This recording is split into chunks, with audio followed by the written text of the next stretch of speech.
Hi, I'm Mark. And I'm Jeannie. And we're the co-founders of the Transformative Loving Institute. So we work with couples to help you reignite, reconnect, and repair your relationship.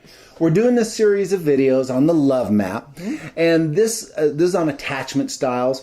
Last week we did a video on the overview of all the attachment styles, and today we're going into the anxious attachment style. So if you haven't watched the one from last week, check that out because it'll give you the good groundwork for this video. Yeah, so just a reminder of where we are on the LoveMap. So really, we're in the quadrant around doing our own personal work and forgiveness. But as you'll remember, right across from that is attachment styles and family of origin. So these places are so interrelated because when we start to do our personal work, whatever comes up in our relationship, it really links back to our attachment style wounding. So we have to do both pieces together. Right. And this video then is going to give you insight in how to deal with your partner when they're experiencing a lot of anxious attachment style stuff. Yeah. And then when you're in the anxious attachment style yourself, some tips on how to manage that you're on your own and how to work that out. Right, because remember, up to 90% of your interactions with your partner have a basis, a foundation in your attachment styles. And we want to make this fun today too, because there's so much research, hardcore research that goes into this, and that's beautiful, that's great, but we want to really talk about how to deal with it in a loving relationship and how to make the most of this kind of stuff. Yeah, so we're going to actually tell you a story, and we love teaching stories because they help us too, right? We go through an incident, we share it with you, we tell you what we got out of it. Yeah. So what we want you to look for in this story so Mark's going to play the role of anxious, and I'm going to play the role of co-regulator. Okay? Right. So we want you to look for what are some tips for the co-regulator and what are some tips for the anxious person, because we'll take turns playing anxious. In this story, Mark just happens to be the anxious one. This morning it was my turn. Yeah. Tomorrow it'll be mine, right? Exactly. Yeah.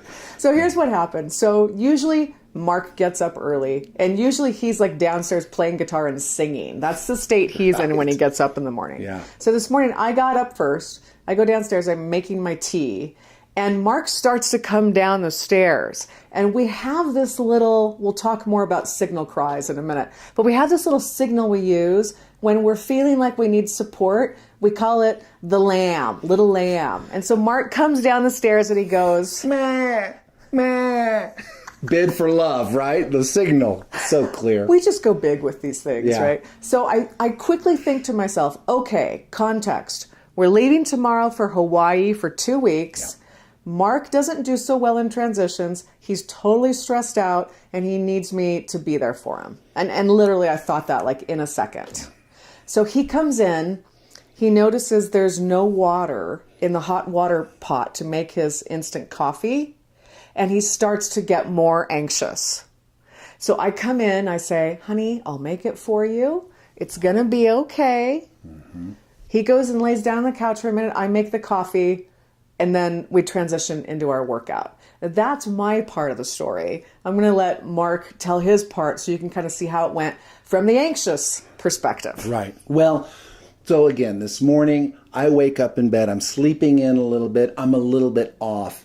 And I know from my history, Jeannie knows this too, that every morning when I was growing up was a battle royal with my mom, who had a serious thyroid condition, had a high level of irritability, and would yell and scream at my brother to get in the car. And there was this flooding of fear that I experienced, a lot of anxiety. So it was around transition. So I have a normal routine, which I don't experience that most days. But we're a little bit off today. I'm coming down. I'm feeling it in my body. I'm feeling a lot of anxiety. And I just decide, okay, Jeannie, meh, I'm going to give her the heads up that I'm coming down. I'm a time bomb of anxiety because I'm out of my flow. And I come down, okay, I'm going to get into the flow. The flow is instant coffee, workout, and then we have espressos together. I go for my instant coffee, the water's empty.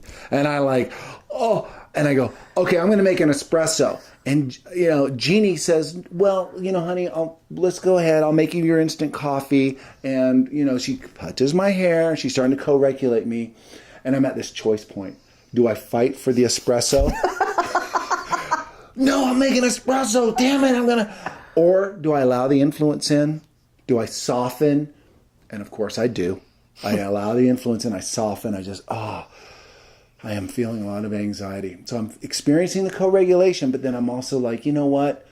I gotta take a time out here and deal with this anxiety piece, because I'm going off the rails here. So I go to the couch and we have this nice heavy blanket that we call Blankie. And I go in, I crawl under Blankie, and I just start to connect with my inner child. And I just love that little anxious part. And I hang out with it. And literally like 3 minutes later, Jeannie comes with the coffee. And I look up, she brings me the coffee. And I'm like, okay, let's get the workout going. Yeah. So that's what happened. That's what happened. So now we're going to pull this apart and we're going to give you the actual tips. So one thing we want to talk about is the signal cry. So this is very interesting because so when a baby is small, that's what they do. It's the only way they can communicate. So it's called a signal cry. So the baby cries and usually a parent will come and it's like, oh, honey, what do you need? Do you need a bottle? Do you need to be held? What do you need? And so an anxious baby, because remember, the anxious is your needs were met some of the time and not other times. Yeah. And so you're kind of like, are they going to come when I cry? So the baby starts to learn signal cry means I'm probably going to, or I'm more likely to get attention and care. So the way that plays out as an adult is our signal cries don't usually look as vulnerable as meh. They usually look like anger, actually. And so a lot of times the anxious person will, kind of like Mark started to do when he wasn't going to get his espresso. He could have gone down the road of like, I'm going to have this espresso. Why are you controlling me? Mm-hmm. That's actually a signal cry. But it's a lot more difficult for me to hear that as a signal cry than it is for me to hear, Right. which is really expressing what's truly going on for him. So we want you to start to notice your signal cries, because from the anxious, it can sound like complaining and it can look like anger, when truthfully what's underneath that is I need support because I'm feeling fear, I'm feeling anxiety, and I just need to be co-regulated. So we want you to be aware of that. Mm-hmm. And, getting in touch with your signal cry and practicing it, it becomes more of a habit to go into a non-threatening signal cry, which gets a lot more better result. It really does. It does, yeah. So let's talk about this from the co-regulator standpoint, because basically there's 3 things I did. Okay, so the first thing that's important is that you actually are able to have compassion for your partner and you understand where they're coming from. So when Mark came down the stairs and he gave me his little bleat, I got, first of all, something's different than normal because he doesn't usually do that. And the context for me was, we're leaving tomorrow to go to Hawaii. We're going to be gone for 2 weeks. He's anxious and feeling a lot of fear. I need to actually be soft and gentle this morning. Yeah, because you said, oh, he has a hard time with transitions. That's the context. And she has compassion for me. We've done a lot of work and storytelling around that. So she has compassion for me on that. Right. So that's the first thing. The second thing is I actually need to be able to co-regulate. So this is helpful if you know what helps your partner get back to a state of calm. And so I know Mark's 3 primary love languages, right? They're touch, words of affirmation, and acts of service. So I did all 3. I literally, so I pet his hair, which he loves, and I actually scratched his back too. Yeah. I said, honey, it's going to be okay, in a very calm and soothing voice. And I said, let me make you your coffee. Act of service. And by doing those 3 things, he knows I'm getting where he's coming from, because when he's in little, I'm either going to play one of 2 roles. That's right. It's going to be good nurturing mom, or it's going to be bad mean mom, which was his mom. So I have to be very careful, because I can go into bad mean mom super easily. So I actually have to be very aware of my own, how I'm coming across to Mark, and go into soft nurturing, what's going to co-regulate Mark. So that's the second thing. And then the third thing is I have to be aware of my own stuff and stay present. So it's very important for me to be able to set whatever's coming up for me aside and really let him know that I'm here with him and he's safe and that it really is going to be okay. So those are the 3 things. If you're the person who is in relationship with someone who is anxious right now, those are the 3 things we want you to remember. Right. And there's also good things to remember when you are in the anxious state. And the first one is to really get vulnerable and be authentic with the feelings that are present for you. And we can carry a lot of shame around the feelings. And so there might be some work for you to do around that. But certainly when you are authentic and vulnerable, you're sending out this authentic cue that your partner can interpret and give you the love and co-regulation that you actually need. So that's the first one, really big.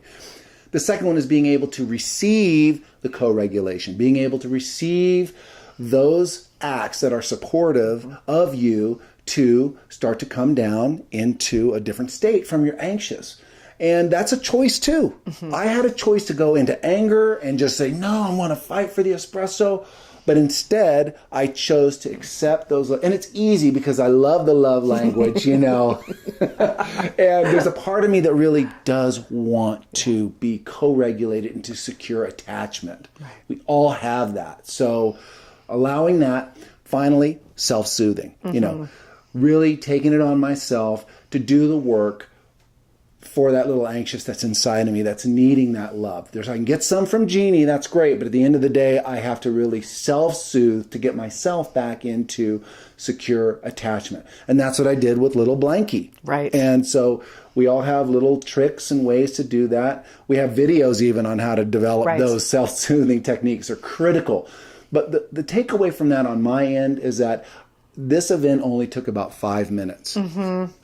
This thing could have stretched out for a whole day. It could have gone down a bad way, which it has in the past. It's not every day we nail it like this. We were good today. We were really on. Today was an on day. It was, yeah. But, you know, so those are the things when you are really feeling anxious, there's a lot you can do to get yourself back to secure attachment and get on with your life. Yeah. So this really is a foundation for so much of the work that we do. And it's so important that we actually have put together a whole day training for couples, the core of which really is attachment styles. Yeah, it is. And we do experiential exercises to help you come back to safety, attunement, presence with your partner. So we have a link here. If you go to the Eventbrite and search for essentials practices for couples, you'll see our one-day event, and we have a discount code for you. That's right. And that will give you half off of the admission to our workshop here in beautiful Boulder, Colorado. Yeah, so it's limited to 15 couples.